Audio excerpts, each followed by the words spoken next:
ಸ್ನೇಹಿತರೆ, ಚಾಣಕ್ಯನ ಪ್ರಕಾರ ಯಶಸ್ಸು, ಕೀರ್ತಿ, ಗೌರವ ಪಡ್ಕೊಳ್ಳೋದು ಅಂದ್ರೆ ಬೆನ್ನೆ ಮೇಲೆ ನಡೆಯೋ ಹಾಗೆ. ಯಾರಿಗೆ ನಡೆಯೋ ತಂತ್ರ ಗೊತ್ತಿರುತ್ತೋ ಅವರಿಗೆ ಯಶಸ್ಸು ಸಿಕ್ಕೇ ಸಿಗುತ್ತೆ. ಸಾಧಿಸುವ ಮುನ್ನ ಹಾಸ್ಯವಾಗಿ ನೋಡ್ತಾರೆ, ಸಾಧಿಸಿದ ಮೇಲೆ ವಿಶೇಷವಾಗಿ ನೋಡ್ತಾರೆ.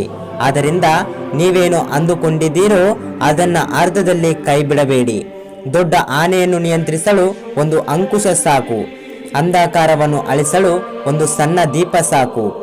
ದೊಡ್ಡ ಪರ್ವತವನ್ನು ಪುಡಿ ಮಾಡುವುದಕ್ಕೆ ಒಂದು ಸಿಡಿಲು ಬಡಿತ ಸಾಕು. ನಿಮ್ಮ ದೇಹ, ಗಾತ್ರ ಮತ್ತು ಸೌಂದರ್ಯ ಮುಖ್ಯವಲ್ಲ. ನಿಮ್ಮಲ್ಲಿರುವ ಸಾಮರ್ಥ್ಯ ಮತ್ತು ಆತ್ಮವಿಶ್ವಾಸ ಮಾತ್ರ ಮುಖ್ಯ. ನೀವು ಹುಟ್ಟುವಾಗ ಏನೂ ಇರಲಿಲ್ಲ, ಆದರೆ ಸಾಯುವಾಗ ನಿಮ್ಮ ಹೆಸರಿನೊಂದಿಗೆ ಸಾಯುತ್ತೀರಿ.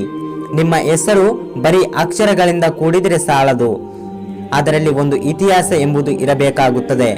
ಓರ್ವ ವ್ಯಕ್ತಿ ತನ್ನ ಕರ್ಮಗಳಿಂದಲೇ ದೊಡ್ಡ ವ್ಯಕ್ತಿ ಆಗುತ್ತಾನೆ ವಿನಃ ಹುಟ್ಟಿನಿಂದ ಅಲ್ಲ.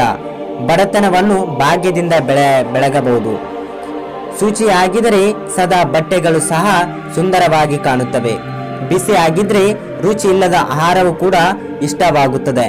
ಅದೇ ರೀತಿ ಸಿರಿತನ, ಸೌಂದರ್ಯ ಮತ್ತು ಸಂಪತ್ತು ಇಲ್ಲದಿದ್ದರೂ ಒಳ್ಳೆಯ ಗುಣವಿರುವ ವ್ಯಕ್ತಿ ಎಲ್ಲರಿಗೂ ಇಷ್ಟ ಆಗ್ತಾನೆ. ಯಾವುದಾದರೂ ಕೆಲಸ ಶುರು ಮಾಡಿದ ಮೇಲೆ ಯಶಸ್ವಿ ಆಗುತ್ತೋ ಇಲ್ವೋ ಅಂತ ಯೋಚನೆ ಮಾಡದೆ ಕೆಲಸ ಮಾಡಿ. ನಿಯತ್ತಾಗಿ ದುಡಿಯುವವರಿಗೆ ಫಲ ಸಿಕ್ಕೇ ಸಿಗುತ್ತೆ. ಅಳತೆ ಮೀರಿ ಮಾಡಿದ ಸಾಲ, ಅದ್ದೂರಿಯಿಂದ ಮಾಡಿದ ಮದುವೆ, ಸರಳತೆ ಮೀರಿ ತೋರಿಕೆ ಬದುಕು, ಅತಿಯಾಗಿ ಒಬ್ಬರ ಮೇಲಿರುವ ನಂಬಿಕೆ, ಅಪಾರವಾದ ಪ್ರೀತಿ ಇದು ಯಾವತ್ತೂ ಒಳ್ಳೆಯದಲ್ಲ. ಹಾಲಿನ ಜೊತೆ ನೀರು ಸೇರಿಸಿದರೆ ಸಹ ನೀರು ಹಾಳಾಗುತ್ತದೆ. ಅದೇ ರೀತಿ ಗುಣವಂತ ಆಶ್ರಯ ಪಡೆದ ಗುಣಹೀನನು ಕೂಡ ಗುಣವಂತನಾಗುತ್ತಾನೆ. ದುರ್ಜನ ಮತ್ತು ಸರ್ಪದ ಆಯ್ಕೆ ಬಂದಾಗ ಸರ್ಪದ ಆಯ್ಕೆ ಮಾಡಿಕೊಳ್ಳಬೇಕು. ಏಕೆಂದರೆ ಸರ್ಪವು ತನ್ನ ರಕ್ಷಣೆಗೆ ಮಾತ್ರ ಕಚ್ಚುತ್ತದೆ, ಆದರೆ ದುರ್ಜನರು ಯಾವಾಗಲೂ ವಿಷ ಕಾರುತ್ತಾ ಇರ್ತಾರೆ.